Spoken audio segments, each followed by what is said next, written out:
दोस्तों वेलकम कर रही हूँ मेरी वीडियो पे। एक स्टोरी है, लास्ट तक जरूर देखना और सब्सक्राइब आखिर करना। रानियों ने अपनी ही बेटियों के टुकड़े टुकड़े करके क्यों उनका मांस कच्चा खा गईं? एक छोटे से गांव में दो जिगरी मित्र रहा करते थे। उनकी मित्रता इतनी गहरी थी कि खेत में काम खत्म करने के बाद वे दोनों दोपहर का भोजन प्रेम से एक ही थाली में करते थे। लेकिन नियति को उनकी मित्रता रास न आ सकी। एक दिन अचानक उनमें से एक मित्र की मृत्यु केवल 40 वर्ष की आयु में ही हो गई। दूसरा बिल्कुल अकेला पड़ गया। इसी बीच एक दिन उसके घर पर एक डायन ने दस्तक दी। रात होते ही वह उसकी भेड़ें नोच नोच कर खा जाती और दिन निकलते ही कहीं छुप जाती थी। हर रोज की रात वह एक एक करके उसकी भेड़ बकरियों को नोच नोच कर खा जाती और भोर होते ही गायब हो जाती। आदमी का दिल दहल गया जब उसने देखा कि मवेशियों की संख्या घटती जा रही है। उसने सोचा, आखिर कौन मेरी भेड़ें ले जा रहा है। कुछ दिनों बाद जब सारी भेड़ें खत्म हो गईं, तो उसकी नजर सीधे उस आदमी पर जा पड़ी। वह आदमी को खाने के लिए तड़प रही थी। आदमी जान बचाकर दौड़ पड़ा और डायन उसका पीछा करते करते घने जंगल में जा पहुंचे। ज्यों ही वे जंगल पार कर रहे थे, चुड़ैल ने अपना रूप बदलकर एक अप्सरा जैसी सुंदर स्त्री का भेष धर लिया। उसी राह से राजा अपने सैनिकों के साथ कहीं जा रहा था। राजा ने यह दृश्य देखकर आश्चर्य से पूछा, तुम इस स्त्री से क्यों भाग रहे हो? आदमी समझ गया कि अगर उसने सच कहा तो कोई यकीन नहीं करेगा। उसने झट से जवाब दिया, महाराज, यह मुझसे विवाह करना चाहती है, मगर मेरा मन किसी और पर है। इसी कारण मैं इससे दूर भाग रहा हूँ। यदि आपको यह स्त्री भा जाए तो आप इसे अपनी रानी बना सकते हैं। सुंदर स्त्री को देख राजा का मन डोल गया। उसने तुरंत विवाह के लिए हामी भर दी और उसे अपनी 7वीं रानी बना लिया। उधर आदमी ने चैन की सांस ली और अपने घर लौट आया। इधर राजा अपनी नव विवाहिता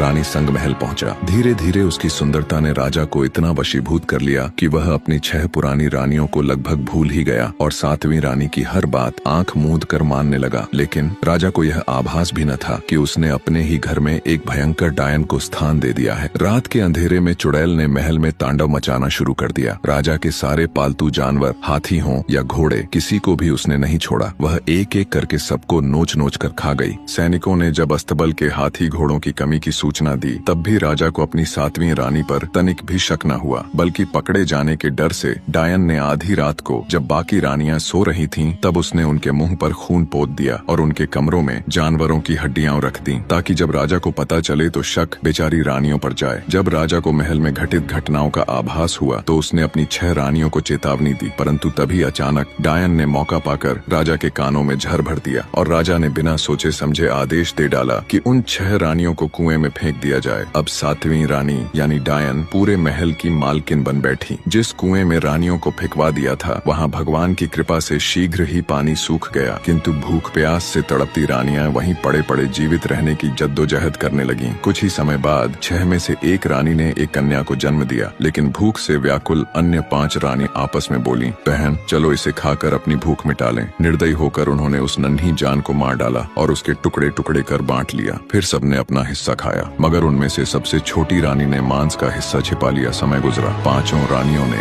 एक एक कन्या को जन्म दिया और पहले की भांति भूख मिटाने के लिए उन्हें भी मौत के घाट उतारकर उनके भी टुकड़े टुकड़े कर कच्चा खा गई। कुछ और महीने बीत गए, लेकिन सबसे छोटी रानी के भाग्य में कुछ और लिखा था। उसने एक पुत्र को जन्म दिया। जब वह 5 वर्ष का हुआ तो 5 रानियां फिर निर्दयता से बोली, चलो बहन, अब इस बालक के भी टुकड़े टुकड़े कर खा लेते हैं। छोटी रानी के दिल दहल गया, लेकिन उसने साहस जुटाया और छुपाए हुए मांस के टुकड़े निकाल कर कहा, लो बहन, ये तुम्हारी बेटियों के हिस्से। मैंने तो तुम्हारी बेटियों का मांस नहीं खाया, तो फिर तुम मेरे बेटे पर क्यों नजर डालती हो? 5 रानियां मान गईं और बच्चा बच गया। दिन पर दिन बीतते गए। कुएं में फेंकी गई रानियां कभी मेंढक कीड़े तो कभी पत्ते फूल खाकर जैसे तैसे प्राण बचाती रहीं। पर छोटी रानी का पुत्र अब 10 बरस का हो गया। सब रानियों ने मिलकर बड़ी मेहनत से उसे कुएं से बाहर निकाला। अब वह निकट के गांव जाकर भिक्षा मांगता और जो कुछ भी पाता उसे बांटकर सभी रानियों का पेट भरता। धीरे धीरे सबकी हालत सुधरने लगी। अब वे उस छोटी रानी और उसके बालक को सम्मान की दृष्टि से देखने लगी। बालक की शक्ल सूरत भी किसी राजकुमार से कम न थी। एक दिन जब वह रोज की तरह कुएं से बाहर निकला, तभी अचानक डायन की नजर उस पर पड़ी। उसकी आंखें फटी की फटी रह गईं। वह तुरंत समझ गई कि रानी यहाँ अभी जीवित हैं और यही बालक उन्हें भोजन पहुँचाता है। डायन ने मीठे स्वर में कहा, बेटा तुम रोज मुझसे मिलने आया करो, बदले में मैं तुम्हें ढेर सारे सोने के सिक्के दूंगी, लेकिन इसके लिए तुम्हें मेरा एक काम करना होगा। मासूम बालक ने हाँ कर दी। तब डायन ने उसे एक पत्र थमाया और बोली, इसे मेरे गांव जाकर मेरे माता पिता को दे आओ, पर डरना मत, क्योंकि मेरे माँ बाप दैत्य हैं, तेरे मामा शेर चीते हैं और ताए चाचे गीदड़ हैं। तुम जाओगे तो वे तुम्हारा स्वागत करेंगे। बालक डायन का पत्र लेकर निकल पड़ा। रास्ते में उसे एक जोगी मिला और उसने पूछा, बालक तुम इतने घने जंगल में क्यों भटक रहे हो? बालक बोला, मैं अपने राज्य की रानी का संदेश लेकर जा रहा हूँ। जोगी को समझने में देर न लगी। उसने पत्र छीन कर पढ़ा। पढ़ते ही उनके पैरों तले जमीन खिसक गई। उसमें लिखा था, शेरों चीतों,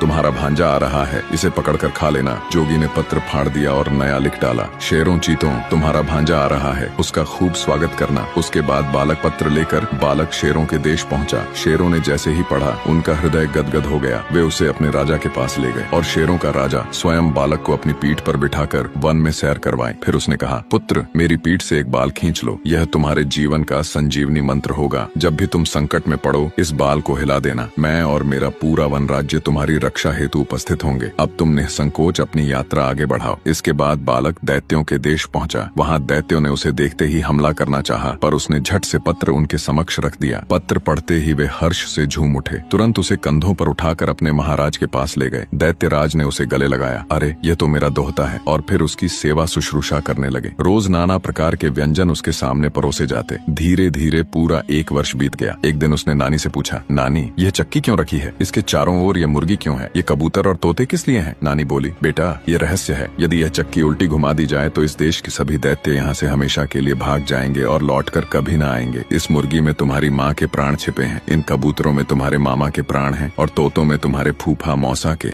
एक दिन जब नानी किसी कार्य से बाहर गई तो उसने मौका पाकर चक्की उलटी घुमा दी और सचमुच पूरे दैत्य देश में तांडव मच गया। सारे दैत्य चीखते चिल्लाते भाग खड़े हुए और हमेशा के लिए विलुप्त हो गए। बालक ने मुर्गी, कबूतर और तोते उठाए और अपने देश की ओर चल पड़ा। ज्यों ही वह अपने देश लौटा तो उसे जीवित देखकर डायन की आंखें फटी की फटी रह गईं। वह उस पर झपटी, मगर बालक ने तुरंत मुर्गी की टांगें तोड़ दी और उसी क्षण डायन की टांगें भी टूटकर बेकार हो गईं। वह किसी सहारे से घिसटती हुई उसकी ओर बढ़ी, परंतु बालक ने वीरता पूर्वक उसका गला दबोच लिया और वहीं डायन का वहीं अंत हो गया। जब राजा को इसकी खबर मिली, वह क्रोध में तिलमिला उठा। दुष्ट, तूने मेरी रानी की हत्या कर दी, तुझे कड़ा दंड मिलेगा। बालक बोला, महाराज, मैंने आपकी रानी को हाथ तक नहीं लगाया, मैंने तो बस इस मुर्गी को मारा है, आप स्वयं देख लीजिए। राजा और भड़क उठा और उसने सेना बुला ली, पर बालक ने शेर राजा का दिया हुआ बाल जेब से निकाला और जोर जोर से हिलाने लगा। क्षण भर में जंगल के असंख्य शेर चीते गर्जना करते हुए प्रकट हो गए और राजा की सेना पर टूट पड़े। राजा भय से थरथरा उठा, बालक के चरणों में गिर पड़ा और चिल्लाने लगा, मुझे बचा लो, त्राहिमाम। बालक बोला, महाराज, मैं तो आपका ही पुत्र हूँ, मगर आपने मेरी बात सुनी ही नहीं। फिर उसने इशारा किया और शेर चीते अदृश्य हो गए। बालक ने सब राज खोला। आपकी 7वीं रानी कोई स्त्री नहीं बल्कि एक डायन थी, और अच्छा हुआ उसका अंत हो गया। पकी बाकी रानियां अभी कुएं में जीवित हैं। राजा स्तब्ध रह गया। राजा ने तुरंत उन्हें निकलवाया और मान सम्मान सहित महल में ले आया। निष्कर्ष इस कथा से स्पष्ट होता है, जब लालच और भय इंसान पर हावी हो जाते हैं तो वह अपने ही खून का प्यासा बन जाता है। रानियों ने भूख के आगे मातृत्व खो दिया, जबकि छोटे साहसी राजकुमार ने बुद्धि, साहस और धैर्य से सच्चाई को उजागर किया। डायन का अंत इस बात का प्रतीक है कि झूठ और छल चाहे कितनी देर तक राज करें, सत्य और साहस के सामने टिक नहीं सकते। अगर यह कथा आपको सीख और प्रेरणा देती है तो इसे लाइक और शेयर करना न भूलें।